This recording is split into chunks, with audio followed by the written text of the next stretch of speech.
Hello, hello, and welcome to our third episode of Dark Shad-Bros.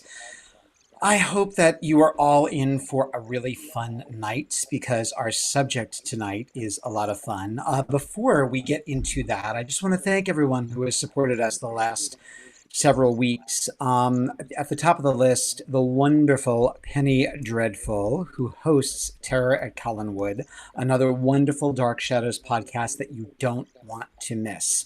Check her out on YouTube, Terror at Collinwood. And thank you, Penny, for being so lovely and supportive the last couple of weeks as we get our feet wet with Dark Shad-Bros. Also, take the time if you can. We've been really, really excited about the enthusiasm that people have been showing the show. To when you go to YouTube, to like and subscribe. It doesn't cost anything, and it's really helpful to us. Please subscribe to the channel. The more subscribers we get, the better it is all the way around. And we want to keep on doing this because we're having a lot of fun from week to week. Now, that being said, let me introduce myself for those of you who don't know me, and there's no reason in this world why you absolutely should. My name is Peter Mack. I've been a Dark Shadows fan, I want to say officially since I was 4 years old, but really got hooked into the show when I was 12. I have worked primarily as a performer in musical theater and cabaret. Off-Broadway, I've written for the Huffington Post. I penned a book called Cinema Salem, A Cinematic Guide to the Witch City. And I work primarily as a Judy Garland tribute artist, all live, no lip syncing. It'll be my 22nd year coming up this November, if I've done the math right. And with that being said, I want to move along to one of our other wonderful hosts, Mr. Michael Ponzerato. Say hello, Michael. Good evening, all. Where's the little red light? Oh, there it is. Hi, my name is Michael Panzerato. I am also an actor, not of Peter's caliber by far, but I do some work. If you go on YouTube and watch Escape from Earth, Lost in Space, that's me doing Dr. Smith. Along with Peter, I want to thank you for watching the show, and don't forget to slap that little bell, hit like and subscribe. It helps us a lot and keeps the work going. And I've been a Dark Shadows. I wish there was a way of saying Dark Shadows fan like Cradle Catholic because I think I was very young too, probably about 8 years old. And I used to wear the suits and carry a cane and all that kind of fun stuff. And have it all nerding it, a ring on my finger and all that kind of thing. So happy to be here. I look forward to every Friday night now. Well, we look forward to having That's you it for with us me. every Friday night. And also our third host, my other half of 21 years, Dr. John Schaefer Mack. Hello, hello. So I have been with Peter for 21 years. I was later in life to Dark Shadows. I now love the show. My role here is more of a newbie fan. So I ask questions that many of you are thinking. If you have any questions, please send them to us here. We will answer your questions on air. We'll show your questions. So put it in the comment box on Facebook or on YouTube. I come from a theatrical family. My godparents were Florida Freebus, who was Joby Gillis's mom, and and you should mention Florida Freebus, Dobie Gillis. So she worked with Diana Malay, or rather Diana Malay worked with her because she did several episodes of Dobie Gillis. That's right. Diana Malay, the world's longest living ingenue. And meow. Here we go. Back to Peter. Well, bring us all in. We should bring everybody into the mix. I just wanted to comment. We love reading your comments on the YouTube wall, and I just wanted to address a couple of things. Again, first of all, the support. We love that. The support has been great. So keep that coming. Unless you have, unless you don't have anything nice to say, then we live by the thumper rule. If you have nothing nice to say. But so far, everybody has been really great. And somebody had mentioned in regards to, we were talking about Barnabas last week, along with Professor Stokes. Actually, I think Professor Stokes came in at more popularity than Barnabas Collins did. But somebody had mentioned that some of the storylines, we were talking about the anatomy of a reluctant vampire and where they may have pulled some of the storylines from. Dracula's daughter came up, and the Mummy, and I think it's the third Mummy movie, which deals with the reincarnation of a long lost love. Well, I love Dracula's Daughter, first of all. It's one of my favorite Dracula flicks. I watch it every Halloween. I don't necessarily know that the writers were inspired. This is just my personal opinion that they were inspired by Dracula's Daughter because I think that Zaleska is. I don't find her nearly as sympathetic as Barnabas Collins.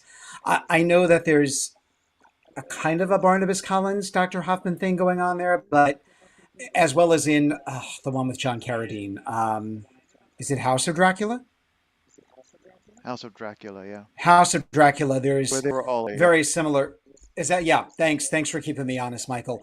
But I don't know that the writers were necessarily inspired, but maybe they were. I mean, there were a lot of monster movie books out at the time. Perhaps they were flipping through and trying to. I mean, someone once said Dan Curtis does not have a den of writers; he has a merry band of thieves coming up with his plots. Um, please feel free to weigh in, Michael. I was gonna say I'm with you. I think honestly, just to revisit, I think that a great deal. I don't want to say all of it because obviously the writers accommodated it, but I think most of that really goes back to Mr. Frid, who said he'd seen Dracula, but he was obviously not a gothic horror fan. He played into he built. I think I give it to him. I give all of that to him. I think that like he would always use the word coalesce. So whether he had Yeah. forgotten his lines and he was staring off into the window because he was looking for the teleprompter, all of that worked to give us this far away. If they were to grab anything from Universal that was similar to Barnabas, and I love Dracula's Daughter, by the way. My only regret is that Lugosi couldn't be in there at some point, where they did something together. But talk about that could be an entire episode, just the themes in Dracula's Daughter, the lesbianism, and all. You could be days on that one. But the Wolfman would be the closest thing to Barnabas, and they were miles apart. And that Larry Talbot was fairly guilt-ridden, and he a silver wolf head king. But other than that, I think it was all Mr. Frid's work, and I think it was just the man's and this word is thrown a lot around as a cliche almost now, but his genius, he brought it all together in such beautiful ways. I don't think it he I don't see him watching Dracula's Daughter and borrowing anything, or maybe the writers, but I don't think so. I'm with you. Yeah, Totally I don't. Yeah, accidental. I mean, again, they could have been there. There were certainly a lot of. I used to check all of those books out of my library. Now, when you try to buy them on eBay, Yeah. they go for big bucks. All of those wonderful movie monster books that were out there, and perhaps they were because they were trying to lift stuff from various sources to create their storylines. But I also think too, just before we move on to the subject of the night, there was a kind of a preamble with Vicky when she's rescued. Being menaced by Matthew Morgan, and Josette's ghost comes in and she comforts her just before Matthew gets it from the widows and Bill Malloy. When she's taken back to Collinwood and put to bed, she says, to Elizabeth, I felt so safe with Josette. In fact, I even felt as though I was talking to myself. I even think I look a little bit like Josette. And I kind of wonder if the writers were thinking they were going to use Vicky, and then maybe someone said, you know, we've already given Alexandra these big storylines with Matthew, with Laura. It's time to let Catherine shine, and she does kind of bear a resemblance to the Josette portrait. Eventually, they would Mm. circle back around, and that's another whole topic about whether Vicky was the true incarnation of Josette. But I think they were kind of going for that anyway, in terms of the reincarnation storyline, because just in that one little scene in Vicky's bedroom after she's rescued, they seem to be going down that road. And I have a feeling the way they change storylines, on a dime, that someone said, we've got to give Catherine an A storyline. She's a good actress. We've got her off. slinging hash at the diner, so we're going to let her be the victim for the next couple of weeks. I want to talk about that sometime. I never picked up on that, and Maggie and Josette are completely different personalities, and Vicky and Josette are very similar. So I would love to, ooh, that would be great. Yeah, Always the topics, always the topics. always, tons of topics. We want to. You're never gonna close the coffin lid on Dark Shadows. We have something came in. We just want to welcome Gay Mamala. I love your name. Hello from New York City. That's a great name. We're in New York City Mama too, so perhaps our paths will cross. Now, I am so excited about tonight's episode because I can say this unequivocally that the Dark Shadows actor we are celebrating and saluting tonight, because it is her birthday weekend, it will be her birthday on Sunday, May 19th, without a doubt is just, this is not hyperbole. She is the most beloved actor from the show. No one gives you as much of her time. She's just incredible. She is just pure positivity and love. And I'm talking about the incredible Marie Wallace, who played Crazy Jenny, Eve, and Megan Todd, and not in that order. So before we start chatting about Miss Wallace and her wonderful portrayals of these fabulous characters, let's roll the tape and have a look.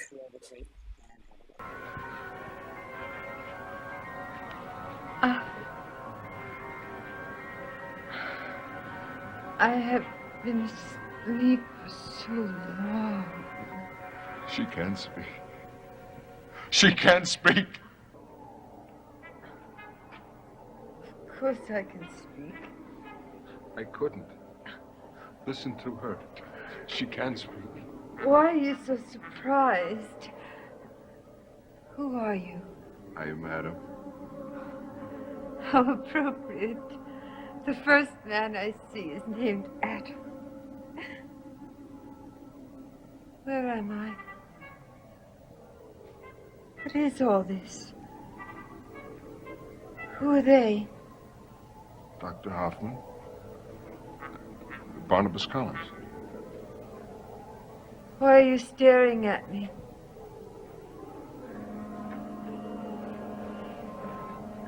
We were concerned you were still for so long. It has been a long journey. From another time. Another time? What do you mean? From another place. What place? Answer me. I cannot. But you must. I don't know why I said that. You must have some idea. No, I don't. What? Won't you sit down?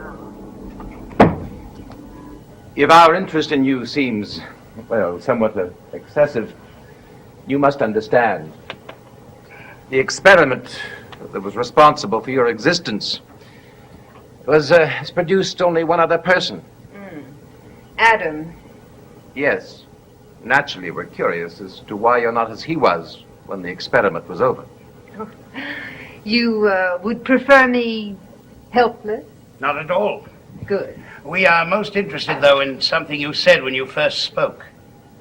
That you came from another time. Did I say that? Another place. I don't remember. But you must. How can I remember? When I have no memory, if I did not exist.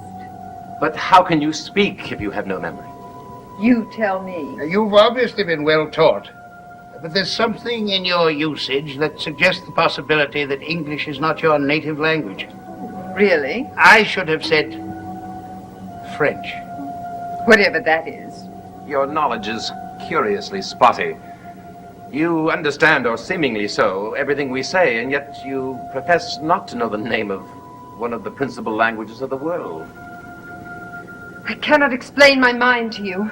I do not know it well enough myself. Do you mind if I mention a few names that might help you remember? I should actually like that. Why? Have you remembered something? Some little thing since you came into this room? Well, then, No.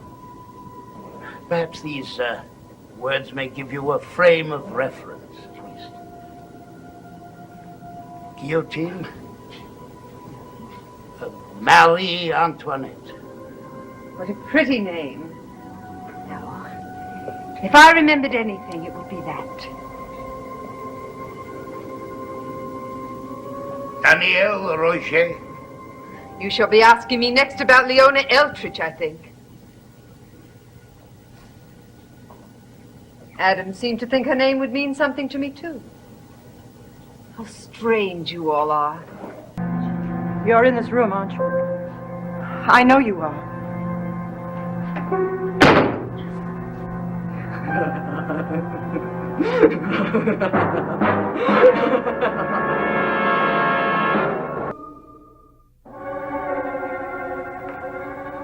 My name is Jenny Collins. I am your sister. Jenny, give me those scissors. That's what you said, isn't it? When he brought me home? You kissed my cheek and said we would be sisters. Jenny, please. Did he tell you I was a singer? Or is that one of the many things he kept from you? You used to sing for us. Remember? No. Grandmother always liked it. My love is like a red, red rose. Oh, my love is like a red, red rose. There was one person. When I came, she never smiled. She always wore dark dresses. She hated me. Who was that? No one hated you. She did. She was jealous. I remember now who it was. Who? You! You whispered, and you waited, and then you locked me here. No, it wasn't that way at all. Yes, it was. I know it. I've been waiting too. Let me take your coats. Oh, that's very kind of you, Mr. Collins. We should introduce ourselves, Philip. Yes. I'm Philip Todd, and this is my wife, Megan. Delighted. We have the antique shop in town. Oh, yes, I've heard. Oh, from Carolyn? She told us to come and see you. We should have called first, but, well, you didn't have a phone. And we're naturally impulsive. Well, I'm very charmed that you come. That's a lovely locket you have there. Oh, thank you. Philip found it at an auction. At least I think I did. I bid on an odd lot, and when I got it home, there it was. And do you know the meaning of the symbol? No, I've been trying to find out. It's very ancient. The sign of the Naga, a creature without a soul. Oh, I'm not sure I like that. Well, I wouldn't worry about it. Open it, Philip. Once and for all, let's find out what's in there.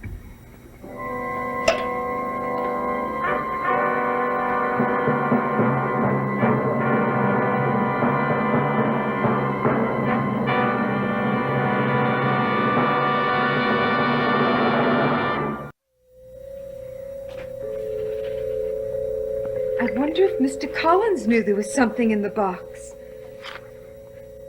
What? It's not in English. What language is this? Nothing I've ever seen before. Mrs. Tardo, are you feeling all right? I'm so cold. Oh, we'll take my coat. No. I'll be better in a moment. You've had so many shocks recently. Yes. I had hoped that everything would be all right by now.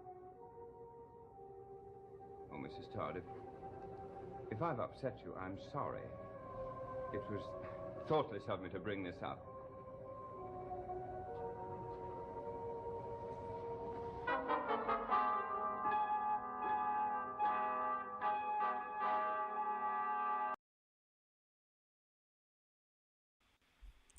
Let's hear it from Marie Wallace. Woo! We love you, Marie.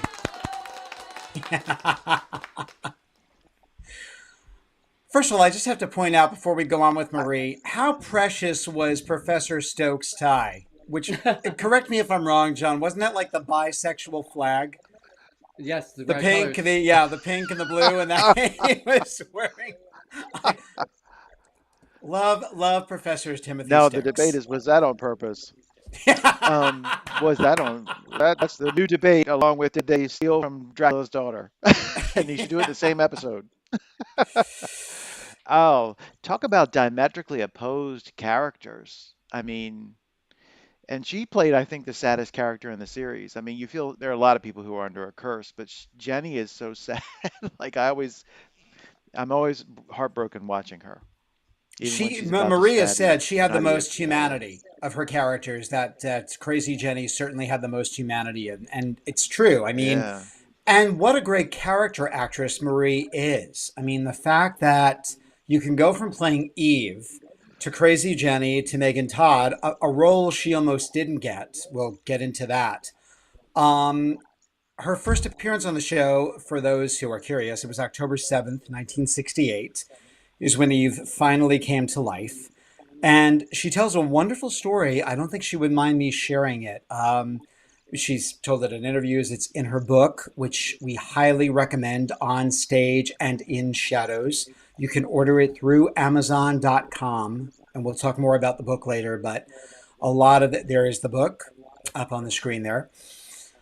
But when she got the call, and I believe it was from Linda Otto. I'm not sure if it was Linda Otto or Marion Doherty, because these were two casting women who worked very closely with Dan Curtis and company. But basically, she got the call, and they said, oh, we're going to bring you in for an audition for this character of Eve. Now, you're all wrong for it. You're all wrong for it. You're this, you're that, whatever. And Marie called up her agent and said, this is crazy. It's like I've got 3 strikes against me before I'm even up. And her agent said, just go on the audition, go. She goes on the audition, and she said, I knew right away what they were looking for, kind of almost like a vampira type. It was a blonde, a brunette, and Marie, the redhead. And she said, I decided I wasn't gonna go first. I was gonna go last. I was gonna watch them. So she watched them and she did everything, just focused in, honed in on them. She went up last, and then she got a call to come back. And the next time was for wardrobe. And they all had very long, pin straight hair. So she was like, what do I do? She just kind of teased her hair up and made it as full as she possibly could. They were all put in various black diaphanous gowns. And then this was now not about acting. They wanted them to kind of strut their stuff. This is Marie has put it just this way. It was her turn at bat. She went in front of the camera and she said, I kind of like went in and kind of give a look. And apparently Dan Curtis was in the booth, threw up the script and said, that's it. She's the one. And that's how she got the part. Let me tell you my stat story, the little thing about that. So it was not too terribly long before Eve, that the show was moved again, and I couldn't see it, but I knew she was coming. They were working on The Bride. And I remember saying to my father, because I think also Lanchester's look is the classic universe. To me, she's the one I think of before Frankenstein or Dracula, just the look. And I said, oh, is she going to look like the Bride of Frankenstein? He said, oh, hell no. Don't expect, she's going to look much better than Elsa Lanchester. So I had he'd also told me that my grandfather only would watch the show if she was on. Yeah. He would make a point to come in and watch it for he called her the Bride of Frankenstein, but that he didn't watch the show, so he wouldn't know. So that was pretty cool. So there's that point. Well, what a high compliment, first of all, because, well, Marie is beautiful inside and out, but she That's what really, I I mean, mean. she Yeah. worked it. She worked it as Eve. And I'll tell you, I have never been a Frankenstein fan in my life. I just have, Yeah. I'm not drawn to it the way I am Dracula, vampires, Right. witches. Those are more, even werewolves is kind of more my thing. But I think that, we've got Thayer and Alexandra just wanted to pop into the conversation. Oops. Um,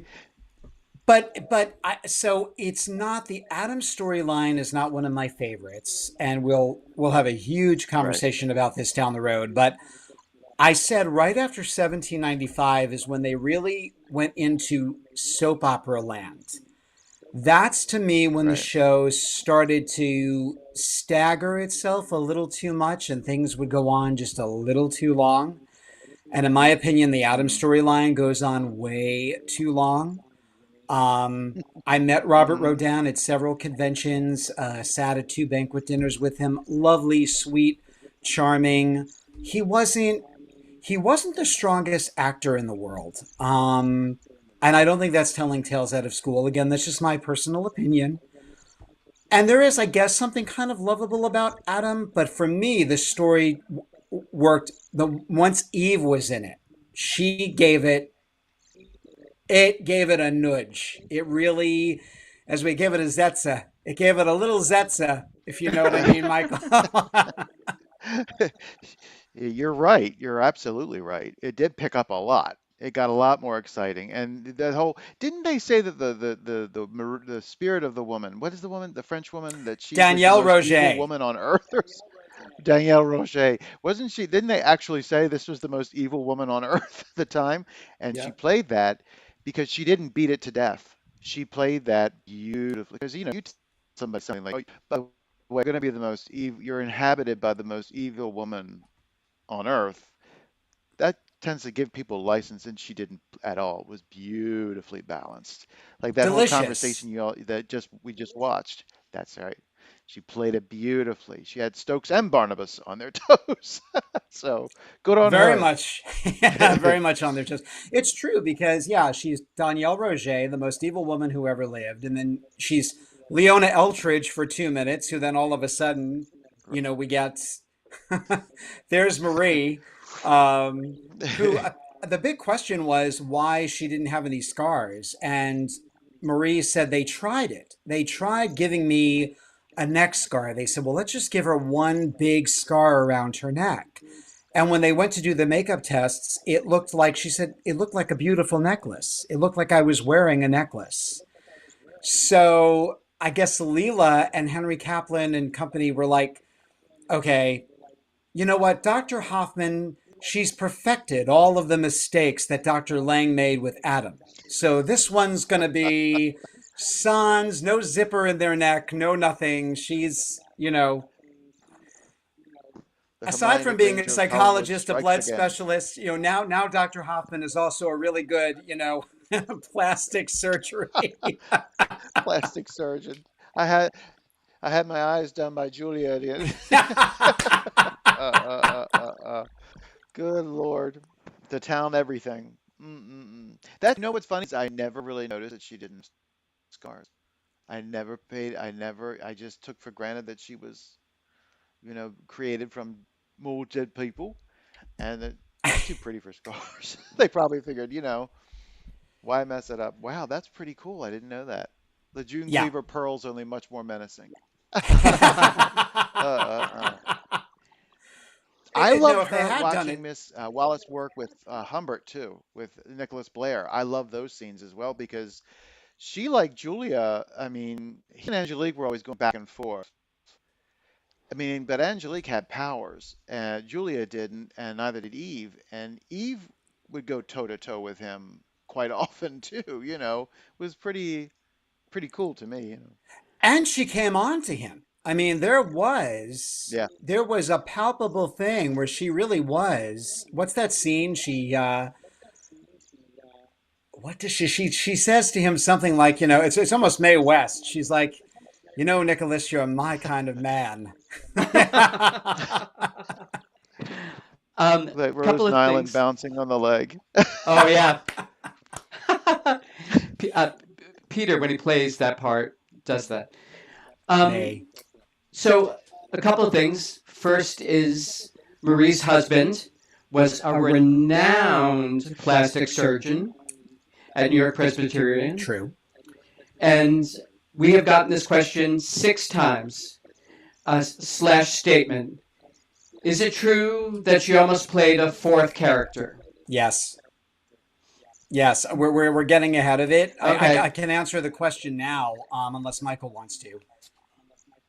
No, no, no, no. Oh, so she was the role of Samantha Collins was, I guess, apparently initially planned for Catherine Lee Scott before she decided that she was going to go off and move to Europe with her first husband, Ben Martin. So Catherine had been, I don't even know if they like called Catherine up. I probably not. It probably though was in the story planning that Catherine was supposed to play Samantha Collins. Then they went to Marie, and Marie was, what was it, Edge of Night or Secret Storm? She had left Dark Shadows, and we'll get to that. I can't believe I'm having a brain fart here, but I am. It was either Edge of Night or Secret Storm. I think my husband is Googling it right now. Without a lubricant. Well, she filmed up on City Island. She did. Somerset. Somerset. I was wrong on all counts. Which was the spin-off Another World, which was my favorite so far. So it was Somerset, but she had already moved on to Somerset. So she was courted, I believe, briefly to play Samantha Collins. And then they got Virginia Vestoff, who would wind up doing 1776 with, or had done 1776 with David Ford. And the other Dark Shadows actor escapes me. I believe there were two Dark Shadows actors involved with the musical 1776. Funny thing is, I said this to Marie, is that if you look at Virginia Vestoff, she and Marie look like they could have been sisters. There's something very, very similar about their faces.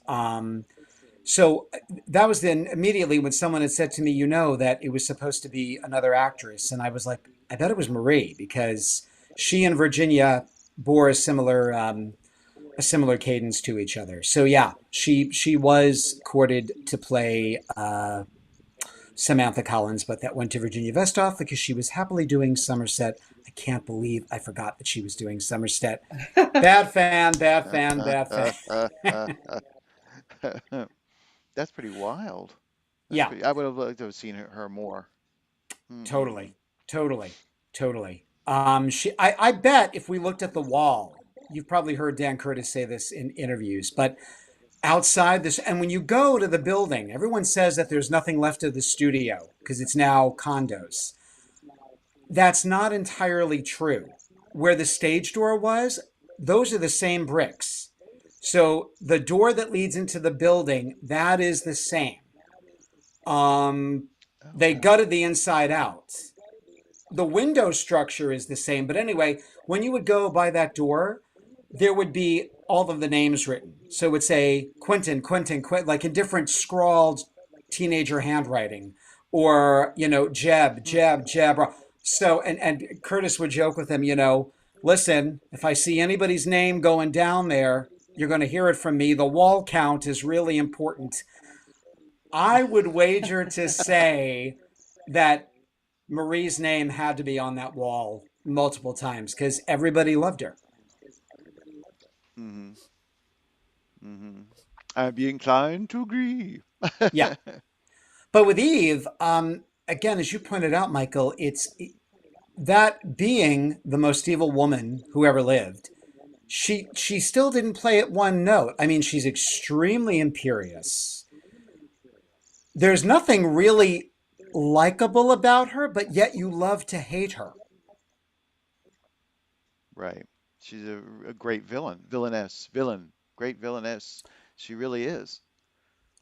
Very And much, I then think. then her death, when at one moment it was a beautiful woman, and the next a skeleton with a wig. Oh God. It's What one of was my that about the favorite moments, pooch? actually. That's really, really great. Oh my lordy. Mm-mm-mm. Well, they do So that with yeah, one she of the played it like other. a harp.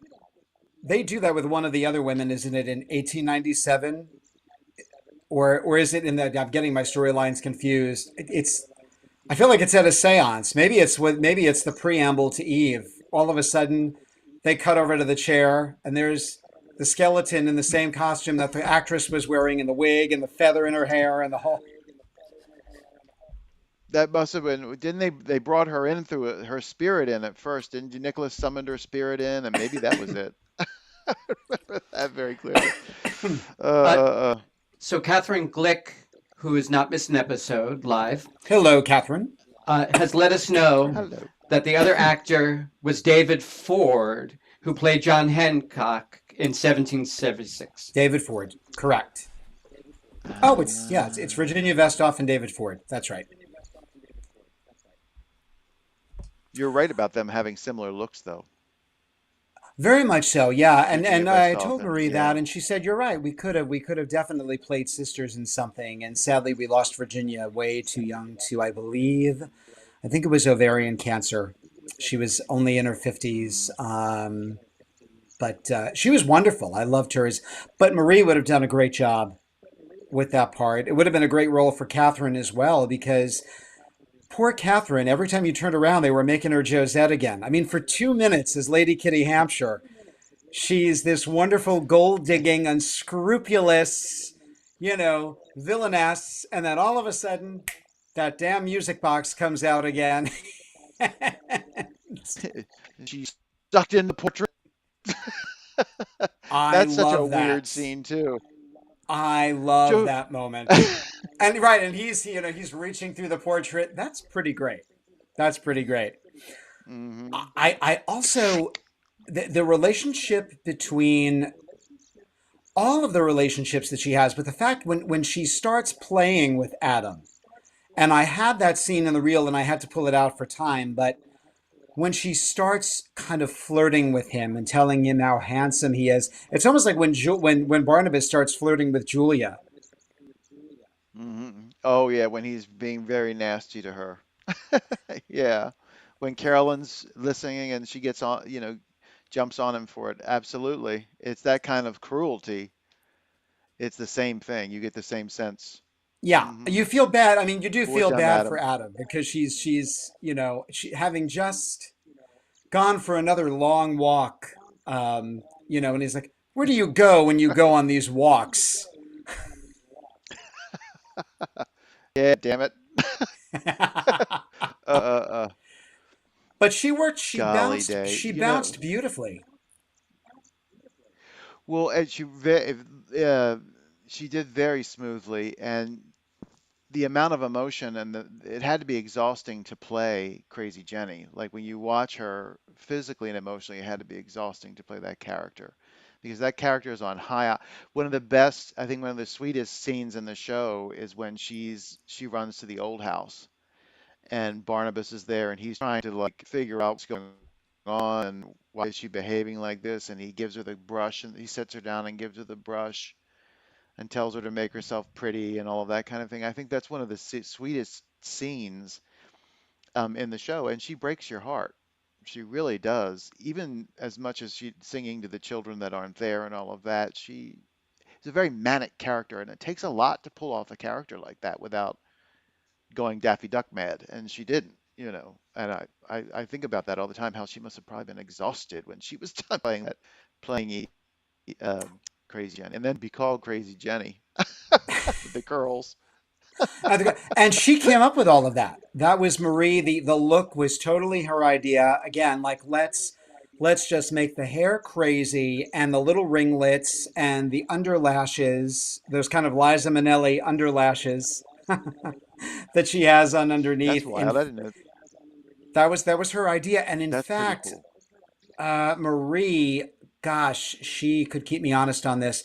I think there was a day she didn't have to, like, she had to get on the bus or get wherever, and she had, the hair and everything just the way. And she's like, Oh, I could, all of, like, didn't realize, like, it was one of those things where all of a sudden, like, she's like, oh my God, I'm still in this getup, and people are looking at me thinking she's really crazy.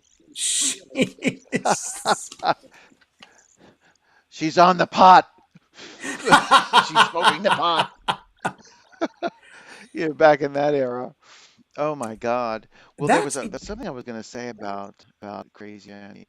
It totally slipped my mind. Oh, the fact that she and Magda are supposed to be sisters always makes me. Are you serious? You're kidding me, right? Did they? Did they have did they have different parents? Was she perhaps adopted by somebody? Oh, I You could know. say I could say something, but I know I would get emails. I can't. It would be, Say it. huh? Say it. All right. I mean, let's face it. These are supposed to be old school gypsy caravan people, so it's not impossible that perhaps Right. Jenny had a different father. Yeah. Yipper. Well, and I love the way the dynamic between the sisters it Yes. wasn't a Well, both she abusive, but loves it's just her. the I look mean, she size. really does. Yeah. Magda really does love her. Oh yeah. Oh, absolutely. I think Sandor did too. I think Yeah. Thayer played that very well too, and like you could see he felt bad for Magda when when things went in a bad way. But yeah, yeah, I like the scenes with her because there's a sense of betrayal there from Jenny to Magda, or Magda to Jen. Like that's interesting, an interesting dynamic as well. And then there's the point. There's a great scene too when Jenny is dead and Quentin and Magda call on her to save the children. Yeah. And she comes back and she's lucid. She's not, because she's dead, she's restored. She's been She's not restored. crazy Jenny, but yeah, she's interesting in that scene. It's not, it's interesting glimpse of how she would be without the madness, the Quentin induced madness. And that just goes again to what we were saying about Quentin being a complete jerk in those early episodes. They had that beautiful woman, he drove her insane and locked her away. And I mean, And I then don't know. We wind up feeling bad for Quentin because he's totally in the dark about what happened after he was gone. Yeah. There's that wonderful scene between him and Edward, where he's letting Edward have it, saying, you were just basically trying to protect the Collins name. Right. Meanwhile, I This have is flesh children and that I blood. didn't And even really, what's going on here. It's a really great scene between him and Louis Edmonds. yeah. Yeah. Old Edward. The Dear whole, Edward. yeah, the whole crazy Jenny, that was a great story arc. And again, it gave Marie, just showed what a wonderful character actress she was Her and energy level is. had to be insane. Yeah. Her energy level had to be was insane in those parts. And never overacting. No, Never overacting. no. Although she Which did is say the very great easy thing to about do when you're playing you can insanity. push the envelope. She did say that. That's the great part is you can push the envelope when you're Be playing big. someone like that. Yeah. Be big. Was it she that was talking about in one of the other episodes when she said because of the nature of Dark Shadows, you could actually stand up and spin around and almost kick a chair back. In other soaps, you couldn't do that. And I think that reminds me of the chats with her and Nicholas Blair, which she'd turn around and, that kind of thing. I don't Yeah, know. Yeah, lots of respect. Lots of respect. yeah, yeah. It was one of the things Marie I know loves about the show is that they would they wanted theatrical, and Marie was very grounded in theater. Um, Yeah. this is a little interesting aside in the book, which we all hope you will buy if you do not have, On Stage and in Shadows, available on Amazon.com. But when she got her first professional job, it was now it looks like the pumping heart. What was that in the dream curse? The Right. I pumping love that though. in the Dr. dream Tong curse. from SCTV. But she auditioned for an equity show and got the part, and they said, now you're a member of equity, right? And she said, oh yeah, yeah, I'm a member of equity, I'm a member of SAG, I belong to all of them. And they said, great, because we got to send you the contract. She raced out of the rehearsal hall where she got the part for the gig, went down to equity and said, I need my equity card because I just got my first equity gig. And you could do that. Back in the 50s, you could do that. You can't do that no more. Golden age. But Mm, God, that's how she got her God, equity the card. golden age. That's wild. I think about those times a lot. Oh, that must have been a great day to live. A great time to be alive. Totally, totally. Because she belonged to what was it? The Central Park. players. It was community theater, but she made it sound bigger than what it was. Oh yes, I've done many shows with the Central Park, Or the right, the Fifth Avenue. I'm the trying West getting it. Side Players Yeah, or yeah, yeah. It was. I mean, something. it was community theater, and she was learning. But she said, I definitely Hmm. puffed it up. I think she puffed it up a little bit. A few things, people bring up the infamous scene with her and Quentin. I'm muted. Can Are you you guys there? hear me? Yep. Okay. There we go. I can hear you. People are bringing up the infamous scene where she's holding the knife and Quentin, and just how well acted that is. That there were so many fan letters that really dictated the storyline of Quentin and the children, and really kind of grew the part to a place it wasn't necessarily intended to go. Which is Wow. indicative of soap operas, because you can do that on a soap opera. Oh, wow. I also wanted to say that the scene between her and Roger, when she's been, as Megan Todd, she's been bitten, and he's like, "Oh, Miss Todd, you're cold. Let me give you a jacket," is, I think, the sexiest scene in the series. And I think that she is the only person who was, in other words, when Angelique was a vampire, that brief period, she was kind of menacing and frightening, but this was an intensely sexy scene. Like, that scene was very much different from the rest of the, like, Roxanne's vampire was just sort of hungry all the time, and she had a sort of a savage look, and she was always desperate. It looked to me like desperate for. Whereas Megan Todd, which is kind of her different from her character. Her character was like a sweet sort of a momish kind of sweet lady, and now all of a sudden she's got this, and that it works very much, very well. It works very well for that scene. You were like, Roger, you dog. Yeah, really, really. And I love the tee up to that, which again, in part of our, there's so much you want to show, and but when Barnabas does bite her, and up until because she's getting really pissed off with Jeb, she's actually jealous of Carolyn. You can see she's getting really, really Yeah. peed off with him. And then she has her encounter with Barnabas, and no sooner does he bite her, she totally goes into that dewy-eyed, doe-eyed, I don't care about Jeb anymore. I only belong Right, to right. you. Yeah. She's the only one of the female actresses that played a victim, a vampire, or became did that. And I mean, Miss Wallace was absolutely phenomenally Julie Newmar gorgeous, like out of a page of a calendar gorgeous, and she could do it, but she did it very well. And like you said, she turns things on and off like that, which is not easy to do on stage, let alone live camera and all of that. So yeah, that's one of my favorite. I think that made it into the best of one of the tapes, The the best of MPI Dark tapes, was the Shadows. scene between she and Roger. Yeah, I think that was considered one of the best, and it really was because again, I think we watch the series with different eyes than some of the fans watch it as a fun show, but we also look at it on the acting angle, at least I do. Oh, that must have required such technique or such this or such that. And when I watch those scenes, it's hard to be sexy. For me, I've never played a sexy character. Look at me and you can see why. But Oh, she turns it on and off so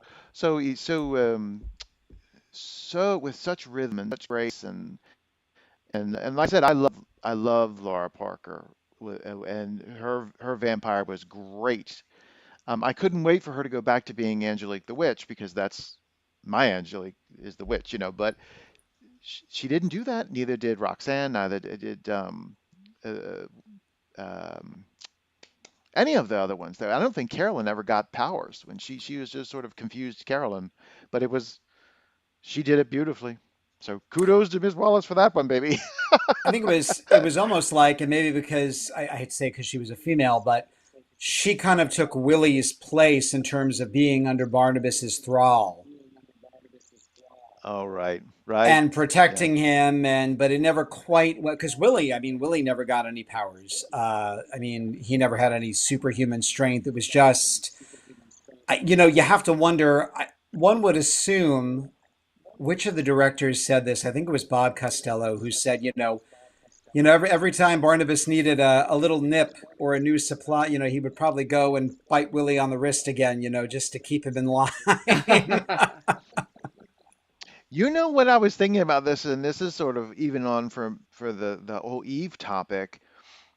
If i- when the new series, and I almost hope that they don't because it's a beloved series, and like you said, they really need to go for what was there originally. They don't need to go reinventing the wheel with this thing.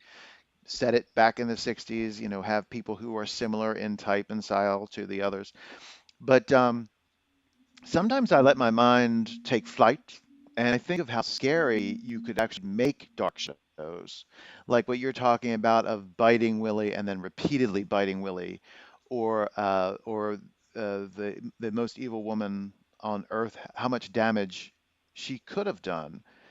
Uh, the show had, if in the wrong hands, the show could be horribly scary, horribly frightening. I don't want to ever see it because that's not my Dark Shadows. But Right. it could be like I don't ever want to see Barnabas the villain. I mean, that brief period was fine, but let's leave him as the hero, or but and I don't know that. I'm sure it does. I was gonna say I don't know if people even would have the ability though if they were to remake as some of the original actors, like transitioning as easily as Miss Wallace did and all that. I don't know if that like still exists in today's folk. If I think that they would have to really do what Curtis did, and that was to get these were primarily theater actors who had done Theater repertory, actors. and that's what made it work. Yeah. And Marie was used to having done, I mean, she did Broadway by this point. She had done major Gypsy with Ethel Merman, Sweet Charity with Gwen Verdon. I think she had already done, right, the beauty part with Bert Lahr, the Cowardly Lion. Um, and then, with Jackie Gleason. Was it Sly Fox? Sly Sly Fox. Fox with Jackie Gleason, yeah. Um, and she had played a wonderful variety of roles. But again, so many of them, they were so grounded in theater, and I think that's what you need if you're going to do Dark Shadows right. You need to find actors that have their roots in theater. I think you and I agree on that. Get those chops. Oh, get those chops on the stage, yeah. Because also by the nature of the series, like we were just saying about, you could play with it a little bit. You could go push the envelope. You could go a little far. Um, that's a stage thing. That's not a television or a film thing. You got to Right. cut back. You have to pull in, and in theater you pull out, and you need that. Pardon me. God Is bless the you. nature of the material you're working with. Salute. The nature of the material, is grand and big and baroque, and so you do need a theater. You need theater people. Yeah, yeah. I think we would do lovely if you're listening and out there. Yes, right. We're available. We're available. A little part, We're you know. not that Um, little. Okay, not that little. you're right. um, moving right No, along. right. Moving backwards in time, Marie was in the original cast of Gypsy. And what's remarkable about that Oh, is that Marie is one of the only few surviving members of that cast. True. Um, and I love some of her terrific stories. Ethel Merman famously never missed a show, except she did. And so, But she also there was an art show that Marie was a part of, and first of all, for those of you who are not aware, you can go to Marie Wallace's website. The website is actually go to Marie Wallace on stage and in shadows on on Facebook. Facebook. And all of the history is there. She is a wonderful photographer. She has such an eye. we have a Christmas card that we never sent out because I didn't want to get rid of it. We framed it. It's not the Rockefeller Christmas tree, but it's one of the other Christmas trees in Manhattan. She is a wonderful photographer and a wonderful painter. And Ethel Merman was so impressed with her artwork, she bought two of Marie's paintings. Yep. Oh, wow. And then fast forward, she did Sweet Charity. With Gwen Verdon. A few weeks after opening, the woman who played Victoria Vidal's girlfriend, her boyfriend was jealous and said, "You have to quit." And so they hired Marie, and she played that part for the entire rest of the run. And she shared a dressing room with Ruth Buzzy. Ruth Buzzy. They became very good friends, she and Miss Buzzy. Yep. And they would knit and make stuff and do art. In fact, they made the complete Noah's Ark with two of each one of the animals, crocheted for Gwen Vorden's. What's Gwen's daughter? Nicole Fosse. For Nicole Fosse. They did it as a gift for Nicole Fosse. Unbelievably talented artists across so many mediums. And just before we get back to DS, my favorite story that Marie tells. Robert Goulet. Kidding. No, we're not going to talk about Mr. I want to Goulet. hear that. Read the book. Read the book. But when she came into the show, the dress, for whatever reason, the dress that she had been wearing was starting to fray really, really bad. And so the producers said, "Oh, just go out, go to a boutique and buy another evening dress." I think she was supposed to wear two different evening dresses. And they were taking her around, and the stuff was pretty shoddy. It was just shoddy looking. And Marie, aside from being an actress and a painter, could also make clothes. So she designed a gown for herself to wear in the show. Wow. She brought it in, and Gwen fell in love with it. She's like, "Oh my God, this dress is amazing. This gown is, where did you get it?" And Marie said, "I made it." Well, Miss Verdon, class act that she was, she made sure that Marie got paid for making the gown. And when the show went to London, even though Marie was not part of the London cast, they took all of the Irene Sharif costumes except for that gown. They replicated the gown that Marie Wallace had made for her character. So that's one of my favorite stories, and just the fact that Marie has nothing but great things to say about Gwen and Bob Fosse. She loved them both very, very much, and she knows how much Gwen means to me. So we've talked about that a lot over time. Because you played Gwen. Marie's watching. She's got an odd connection, so she can't join us. But she sends her love to everyone, and she's loving this tribute to her. So we love you so much. We love you, Marie. And get better soon, an expedient recovery. Now, someone had mentioned about a fourth character. She almost didn't get her third character of Megan Todd. She had ended with Crazy Jenny, and they were bandying about who was going to play Megan Todd.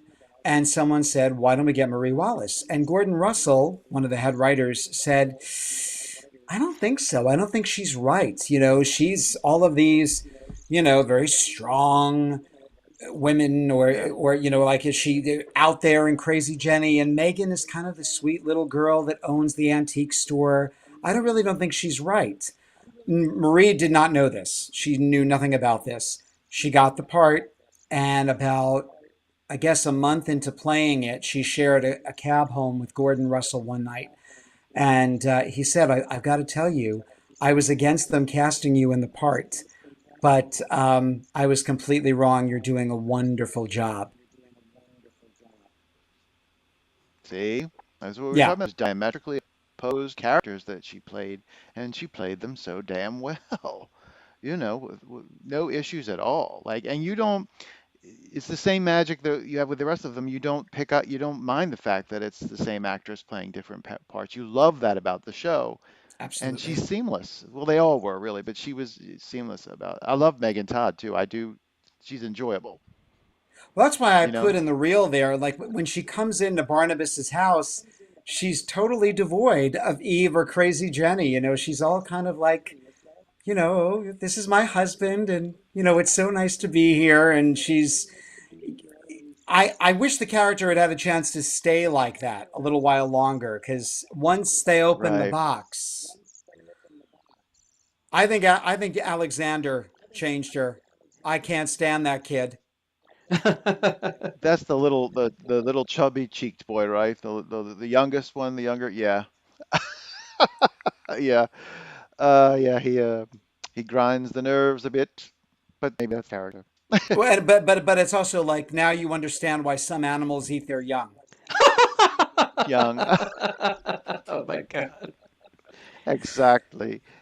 You know what you were saying about her is, and she's first being introduced there with, is it Chris Bernal? Is that how you Yes, said the last name? I always trouble Chris with his Burnell. last name, Yep, Bernal. yep, Alan Spaulding. But anyway, that's right.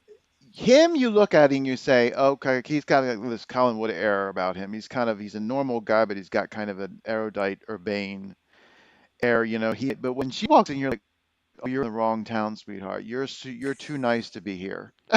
you know, get her the hell get her the hell out of here. She's too sweet to be in Collinwood. You really feel like she's the woman. That character is the person that in when you go to see the Scream and all those silly movies or the Psycho, get out of there. Don't go in that room.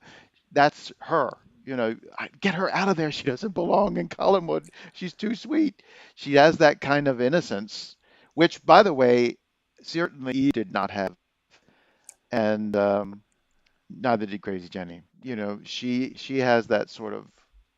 You really want her to get the hell out of Dodge. So once again, We have so many kudos people to her. weighing in how much they love Marie, uh, Ah, off stage and on stage. And um, Eddie Lucas just wrote, and Hey, Eddie. hey, Eddie. Eddie's asking how is she feeling. She's doing amazing. The knee replacement went perfectly, and she's doing great.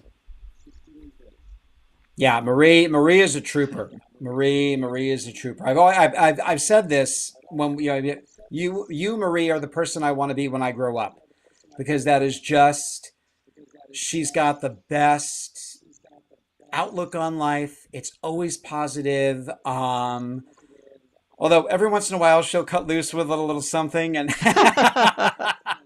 she'll throw a, she'll throw a four-letter word out there, and you just laugh because you're like, I can't believe Marie Wallace. I can't believe Megan Todd just said that.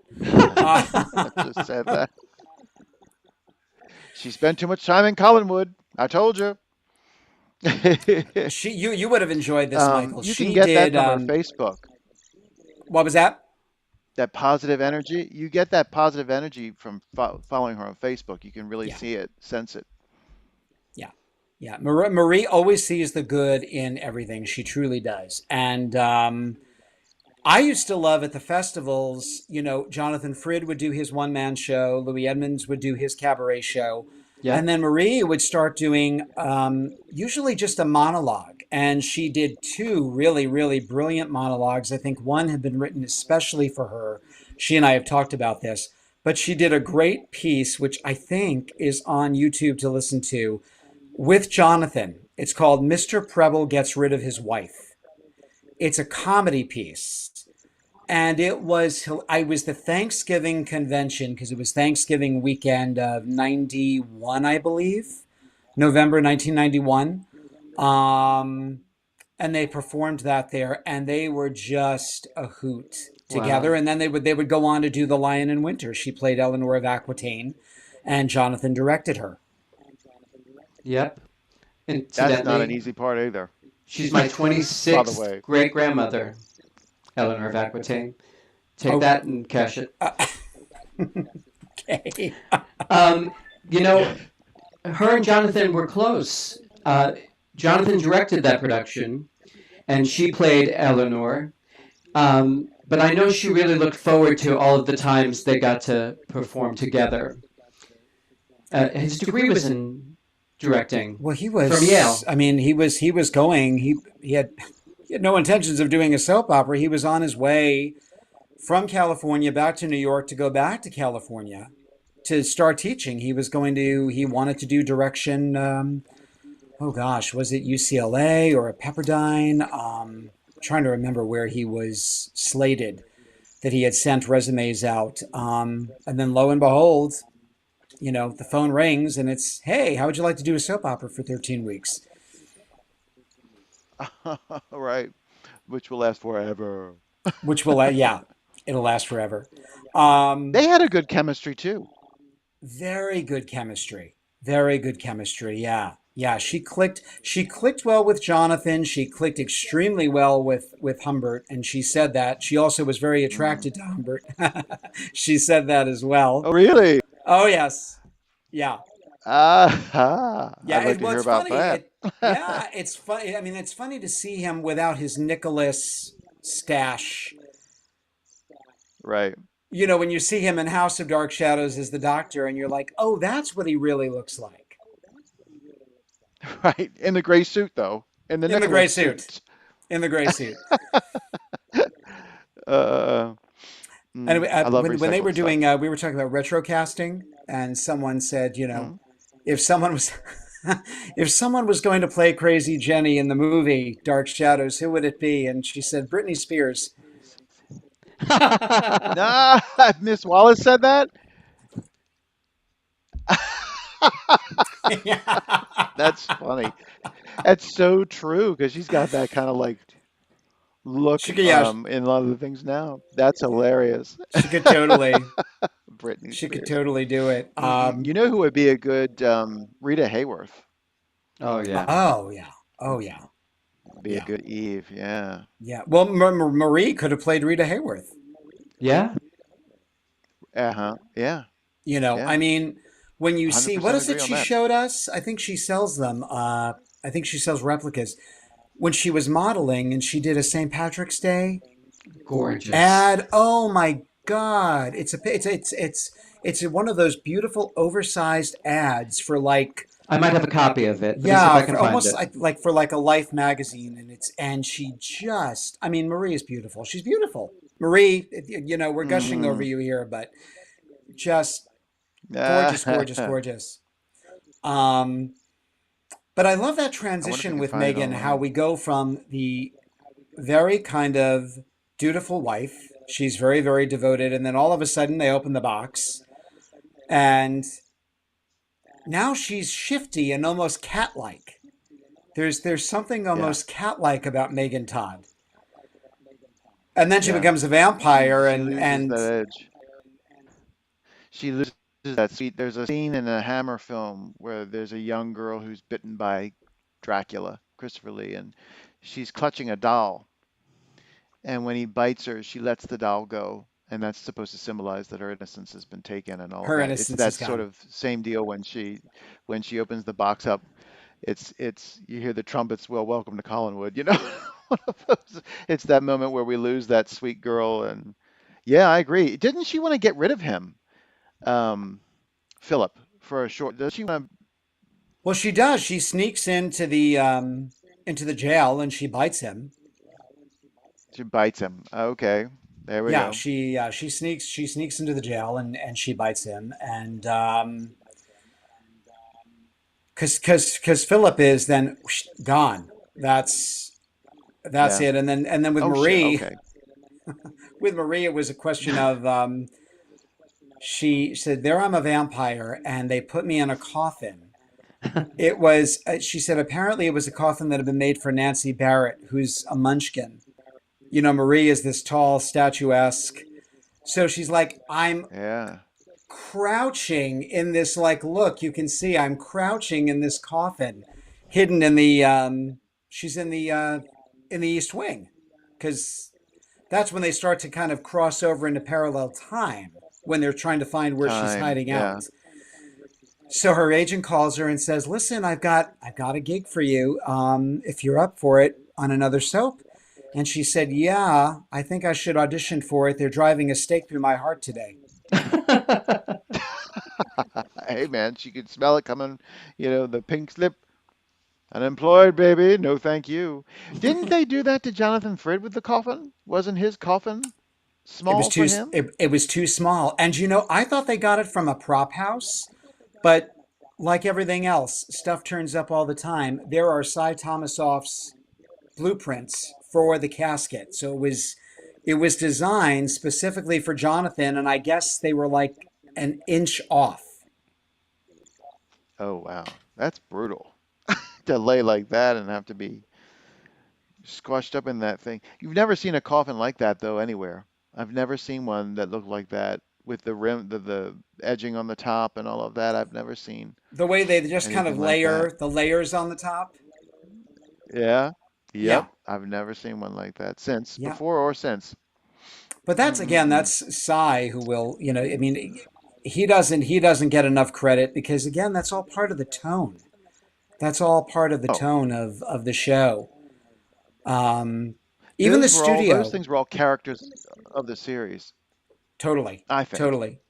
You know. Marie, I never had a chance to go in, but Marie said, our makeup room was upstairs and there was a spiral staircase that led down. So she said, you'd be made up and in this 18th century and you'd go down this wind and it really puts you in the mood. She said, I would always get in the mood as I went down that staircase that led into the studio.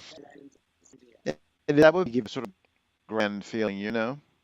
Yeah. Put you in the skin of things.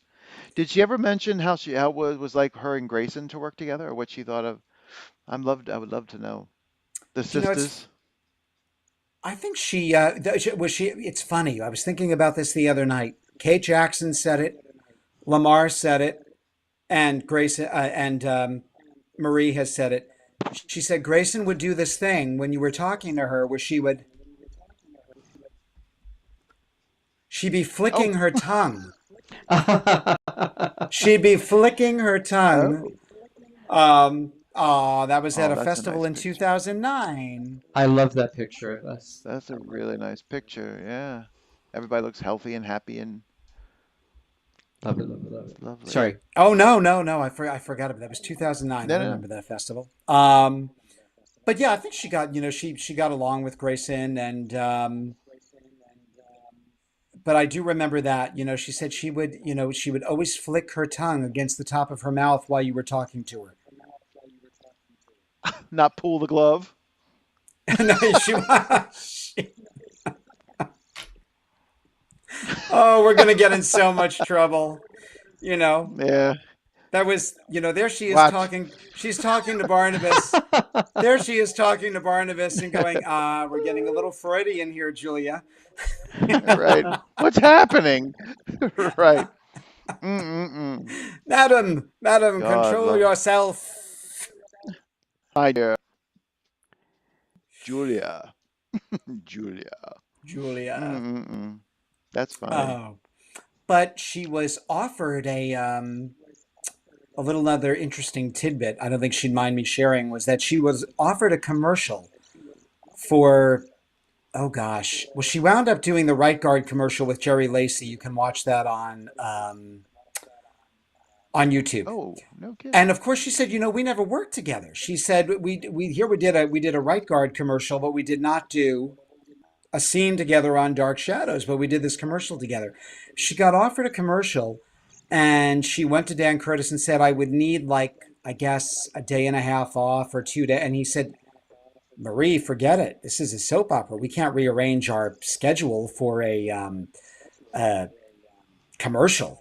Sorry, you can't have the time off. So she missed out on the commercial. Then she gets Somerset, and they're making House of Dark Shadows. And ardent fans will realize that there was a character by the name of Nancy Hodiak, who is Barnabas's second victim after Daphne. She is a kind of a socialite woman who commissions, I believe, a portrait of her husband from Jeff Clark. She goes to pick up the portrait, and on the way back to her car, she's attacked by Barnabas. That was meant for Marie Wallace. Now, here she's doing Somerset, and she's like, oh my God, I'd love to be in the movie. But, I film on these days, so I need, you need to work around my schedule. And Dan Curtis comes back and says, we're making a movie here. We can't change our schedule for some soap opera. So it was almost a For the love of mirror, Christ. you know, a mirror image of what had happened with the commercial. So that's why they cut that scene. But she would have been one of Barnabas's victims, and she recreated the scene at one of the festivals. She got up to the podium and they replicated that scene that would have been in House of Dark Shadows. I wanted to say one other thing about Marie is that she never missed any of our shows. She always made sure that, we do so many different iterations of Judy Takes Broadway, Judy and the Songs That Got Away, and Marie makes sure that she sees each one of those shows at least one time. And countless times at Golden Girls. I can't even remember how many, but I love this picture of the two of you with you as Judy. Yeah, Marie is, again, any fan will tell you this. I don't know anybody that would have a bad thing to say about Marie Wallace, and if they do, I don't want to know them. I mean, it's because she's so giving and so generous. In fact, it was Eddie, if Eddie is still watching. Eddie's still with us. Eddie had, said, how did you guys become friends? I mean, the truth is, I said, I met these ladies when I was 12, dressed up as a little Barnabas Jr. at the festivals. And then time went on and I would perform at the festivals, and then I started doing more professional work and they would come to see me. And it's true, Marie, anytime we had something going on, Marie is like, let me know. I'll be there. I'll be there with a friend. I'll be there with friends. And she's always been extremely supportive of my work and our work. And I'm so grateful for that. But I'm just probably one of hundreds of people that could tell you that. She's one in a million. As a matter of fact, we did a crossover. We've raised money for the Boston University Alzheimer's Disease Center in memory of my grandma Mary, and so that was there's the photo. That was in 2018 October. I put together an event called Shadows Over Halloween. And it was supposed to be almost like story time, but scary stories, some truly scary, some funny. And so Marie enlisted Donna Wandry, Roxanne Drew to join us. And we did this wonderful event. We raised a lot of money for Alzheimer's research. And we had an absolute blast doing that. She actually read a very funny comedic vampire story and changed the lead character's name to Magda. As a little nod, as a little nod to Grayson, and then all three of us at the end we concluded with The Legend of Sleepy Hollow, and that was me and Donna and Marie. We read The Legend of Sleepy Hollow, but that was a lot of fun. So I hope we could do more stuff like Donna and Marie. Yeah, I love it. There's Peter as a blonde. I love that picture of us. Oh, yeah. Yeah, that was in Tarrytown. That's got to be 19 years ago. Tarrytown, that would have been like what? I believe that's right down the road from the mansion. Yep. At the Tarrytown, is it like the Tarrytown Marriott or the whatever it's called? Tarrytown Marriott? Yeah. And she is going to be partaking in the Jonathan Frid, Laura Parker event in Burbank, but she can't get out to California, but they're going to bring her in via satellite, as it were. So for those of you that are attending, Marie will be there via satellite, sharing her memories about Lamar as well as about Jonathan. Oh, that's really sweet.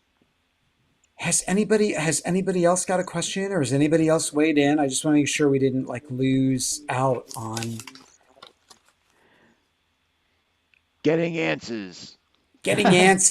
Nope. We covered her being an artist and photographer. We covered her Broadway career. We talked about her close relationship with Jonathan Frid. I can't stress enough, guys, if you don't have the book On Stage and in Shadows, please check it out, because again, the great thing about that book is you feel as though she's in the room talking to you. Ruth Buzzy had put that in the preface. I had said it. It's just like it's like Marie has invited you into her apartment and she's just having coffee with you and sharing these wonderful stories about being part of Broadway's golden age, being on Dark Shadows. She was on Fame, Fantasy Island. She's just had an incredible, incredible career. So definitely check that out. And again, Marie, I know you've been recuperating and watching this, and we send you all of our love and best wishes for a very expedient recovery. So again, I want to thank everybody who has taken the time to tune in and celebrate and salute Marie with us. We'll be back again next week. And I think I know who or what it is we're going to be focusing on. A very pivotal part of Dark Shadows. I won't say any more than that. I will leave that amongst me and my cohorts here. And again, guys, please, when you go onto YouTube, if you can, we appreciate those of you who have watched live. Please like and subscribe to Dark Shad-Bros. Please, please, please. I can't tell you how much it means to us and for us with the show. So I want to thank Michael once again for joining us. Thank you, Dark Shad-Bro. Thank you. I love this. I love it too. So much fun. We're having a blast doing it. So guys, have a wonderful weekend, and we will see you all next week. Sweet dreams and stay in the shadows. Have a great weekend, everybody.